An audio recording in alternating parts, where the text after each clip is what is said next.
There he is. All of, what was he? He would have been 20 years old. Yep. Separation papers. This is where he was. Sorry about the glare, guys.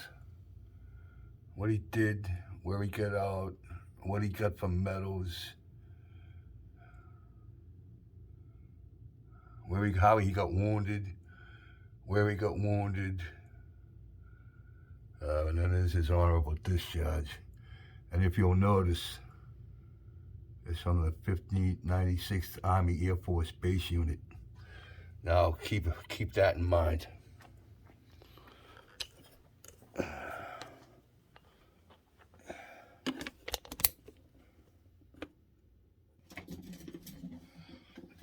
What's going on, boys?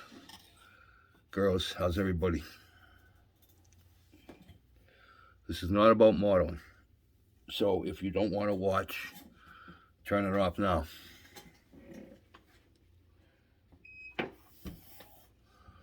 This is going to be about my dad, aka the old man. He would have been 99 years old today. 99. And the other about this year is in July 7th, he'll be dead 20 years. So a couple of anniversaries. I want to do a little thing about his war record, what I know about it, so I can at least get it out there. And once it's on YouTube, it's there. My dad was supposed to be the veterans agent in Canton, where I used to live. Was interviewing all the vets, any vet. It didn't matter where you were, career. If you were alive and you were a vet, he was doing interviews, and they were putting them on the cable channel in town. So I knew the guy because I worked for the town, and of course, he's the veteran agent. He worked for the town. Nice guy, Tony Andriotti. What a great guy. And I said to him, I go, hey, my old man. He goes, yeah, I know about your old man. He's going, I got him on the list. And he fucking died before we could get to him. But I want to tell what I know, just because I want to be remembered.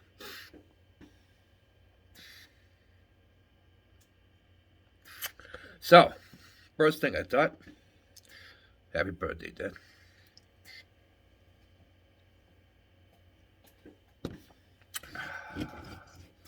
Guy was a voracious beer drinker. From what my mother said, when he got home from the service, he was a big bourbon man. Now I know where I get it. Whiskey and beer. So I guess after when he proposed to my mother, she told him, you need to give up the hard shit. I don't care about the beer, but you need to because I guess he was kind of quite a wild man. But anyway, yeah, he was born in 1924 to my grandfather Michael, and his wife's name was Vivian, and her maiden name was Lincoln, and we have traced it back that Abraham Lincoln had relatives in Western Massachusetts, like second and third cousins, and that's where she was from. So we're in there, but we're out there, you know what I'm saying? So, yeah, because I remember her mother was still alive when I was born, because we used to call her Grandma Lincoln. And, yeah, that's going back in 61, 62.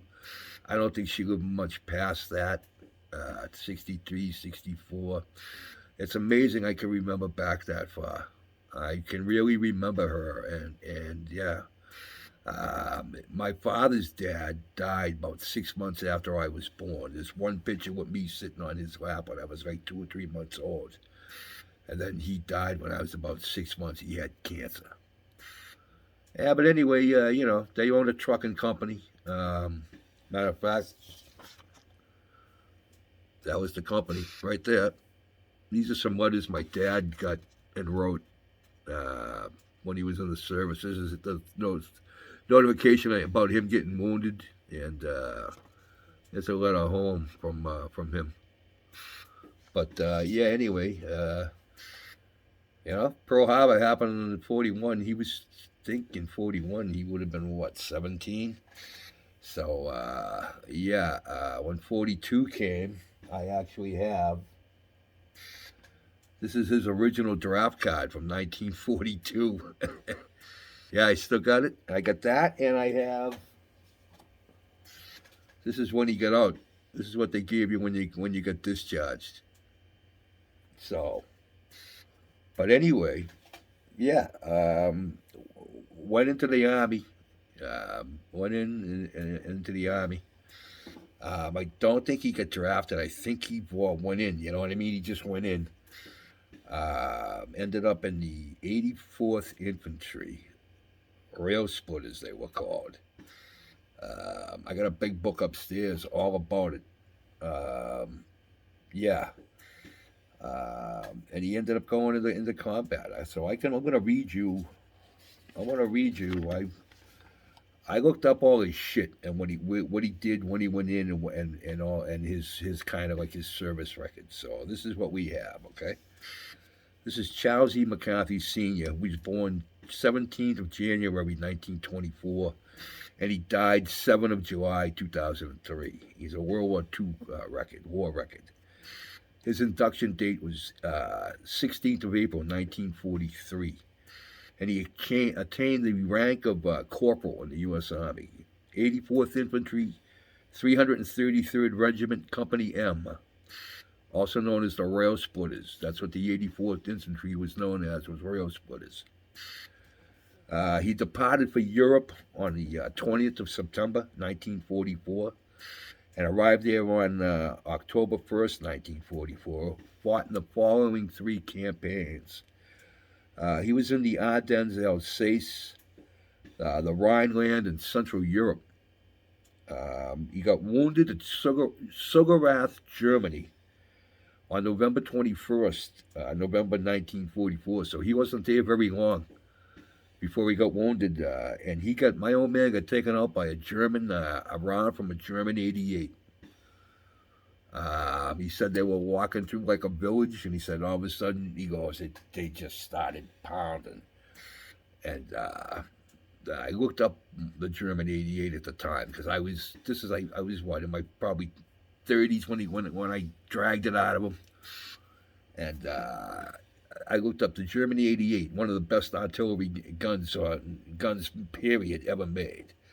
And if you were in the vicinity of one of them shells, you usually didn't end up surviving. So, yeah, he said he looks down. He goes, he knew he got hit. He looked down, and his right foot was just fucking hanging there. He's going, it was got almost blown right off. So they got him back together and shipped him to England, and I'll tell that story in a minute. So my old man received the following medals. He's got a combat infantry badge. He's got a Purple Heart. He's got a Bronze Star. He's got a World War II Victory Medal. He's got a Good Conduct Medal. And he's got the American Campaign Medal and the European, African, Middle Eastern Campaign Medal. He departed for the United States on the 28th of May, 1945, and arrived on 8th of June, 1945, where he collected his pay, $300 and $16.30 travel pay for 2 years, 7 months, and 11 days of service to his country. So that's his war record. Now let's talk about what happened after he got wounded, because he was in the infantry. So once he wasn't marching no more. So they flew him back to England. He ended up in England. I don't know where. He may have told me, but I don't ever remember him mentioning where in England. Some army base where all the flyboys were stationed. Bomber group. They got him. They fixed him up, saved his foot. He always limped though. He's always had a problem with it. They got him back. They put him in the motor pool, driving a Jeep, taking the bomber pilots back and forth to their airplanes. Well, my old man ends up with Colonel Jimmy Stewart, driving him back and forth to his airplane every time they went out. Got to know the colonel very well. My old man had nothing bad to say about that man. Said, he's a great pilot, he said. And he took my dad on a milk run. They had to take a bomber from one base to another base and drop that off and pick up a plane and bring it back. So he said to my old man, he goes, "Hey, you want to go?" My old man's fucking right, I want to go. So yeah, I think it was either a B-17 or a B-24. I'm not sure which one. Can't remember. It might have been they brought one and come back in the other. I don't know. But yeah. So yeah, my old man, the real deal. My old man is the real deal. I got some stuff here I want to show you guys. Then I want to go over what his medals. I looked up what the medals are, and you'll be amazed at some of the history on the medals. So I'm gonna flip this around. Hang on. All right. So there he is. There he is. See the patch? See the rail splitter patch? I got a belt buckle with that. Yeah. Yeah, you fucking guy, huh? And that is him. This is him. I think they're home on leave after boot camp. That's my dad. And that is Mr. Joe Ronayne. Him and my dad were best of friends. They were best friends. Even afterwards, I remember my dad introducing me to him. And this guy, now here's a what is it, a juxtaposition? Truck driver, president of the bank. He was the president of one of the banks in Canton. And my old man drove a truck his whole life. Best friends. So, then we got this old picture over here. Now, that's the old trucks for the moving company that they had. They hauled anything. My old man said they would haul anything. That's him. Probably, I figure he's about 22, 23 years old there. Maybe a year older. That's my grandfather. That's his dad. That's my grandfather, Michael. And that is a 1929 Henderson motorcycle. Belt drive. I think he said it was a 4-speed suicide stick with reverse. With a wide white wall. He said that thing would do 65, 70 miles an hour all day. Belt drive. Yeah. So, and then we got these are the originals. These are a couple of the original. That's the original Purple Heart from back then. Because something happened. He ended up losing them. I forget what happened, but I know he ended up getting them all back. So, yeah. So, and then, oop. Get this out of the way. All right. And then here are the rest.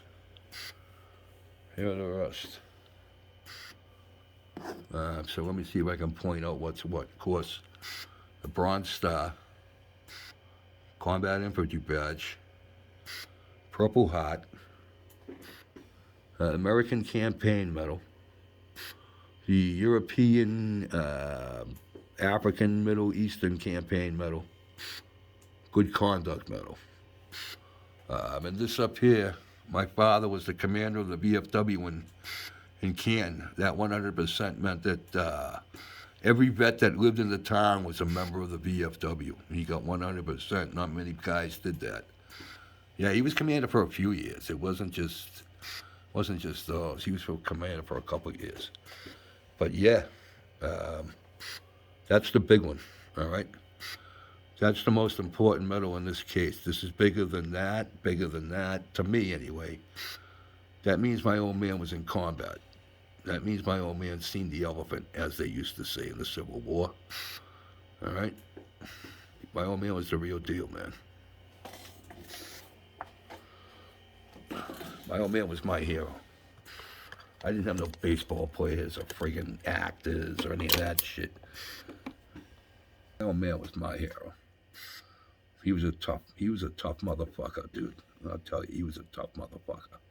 He didn't take no shit, but he didn't give no shit either. Yeah, I wouldn't have screwed with him when he was 75, 80 years old. I wouldn't have screwed with him. He was about 6'3", went about 240. Fucking massive fucking mitts on him. Strong as an ox. Just, yeah. Yeah. Just like him. Proud to say that. Yeah, so what about the medals? We'll do this and then I'll let you guys go. And these are just a couple of other things. This is when he got home. This is for serving. And then this is a proclamation about the Bronze Star.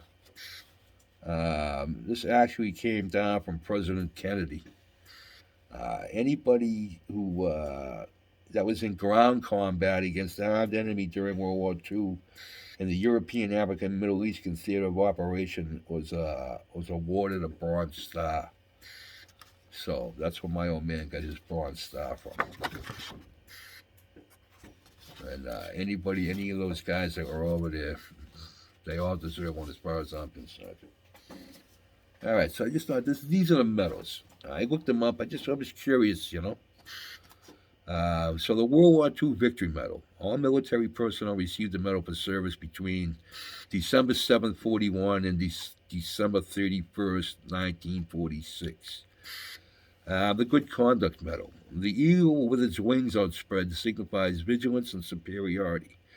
The horizontal sword signifies loyalty. I should probably show you guys this while I'm doing it, huh? All right, hang on.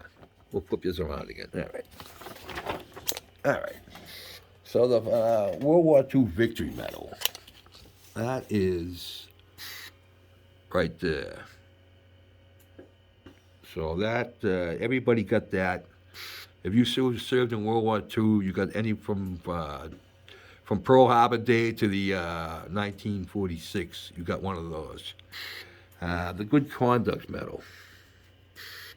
That's what that is, all right? And it says, the eagle with its wings outspread signifies vigilance and superiority. The horizontal sword signifies loyalty, and the book stands for knowledge gained and ability achieved. On the reverse side is a lone star with a laurel wreath and oak leaves. The lone star represents merit, the oak leaves and the laurel wreath represent reward and strength. American Campaign Medal. Right there, that's the American Campaign Medal. Awarded to service members for service between 7 December and 2nd of March, 1946. All right, and then we got that one right there. The European, African, Middle Eastern Campaign Medal with 3 bronze stars. You see those 3 bronze stars right there? Those signify 3 different campaigns. All right? With the ribbon colors. The brown stands for the sands of Africa. The green for the fields of Europe. The red, white, and blue in the middle for the continuance of American defense after Pearl Harbor. The green, white, and red symbolize Italy, and the white and black signify Germany. All right? Now, those 3 bronze stars were for the Ardennes Alsace campaign, the Rhineland campaign, and Central Europe. Okay? Now we got the Purple Heart. The Purple Heart was created in 1782 by General George Washington, awarded to those wounded in combat. My old man got his received for wound at Sigerow, Germany, November 21st, 1944. All right? A Bronze Star. In 1947, a guideline was put into action that gave the award of the Bronze Star Medal to those that had been awarded a combat infantry badge or the combat medical badge during World War II. Now, that one right there. Combat infantry badge, presented to an infantry enlisted soldier for presented to an infantry enlisted soldier for participation in combat. A recipient had to have been personally present and come under hostile fire while in an assigned infantry that was actively engaged in ground combat with the enemy. Civil War soldiers called it seeing the elephant. So, that's what I got. That is what I got.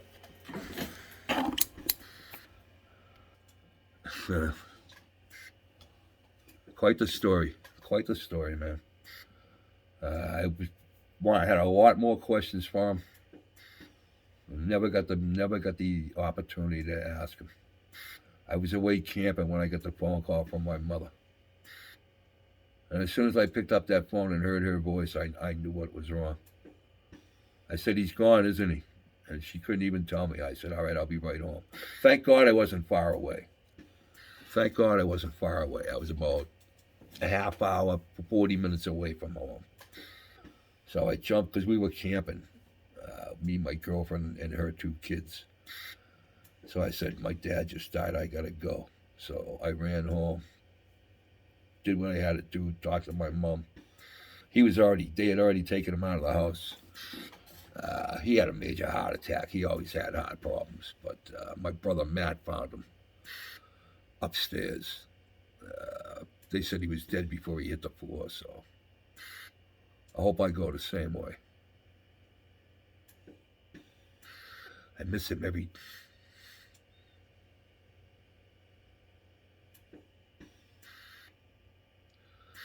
I think of that guy every day.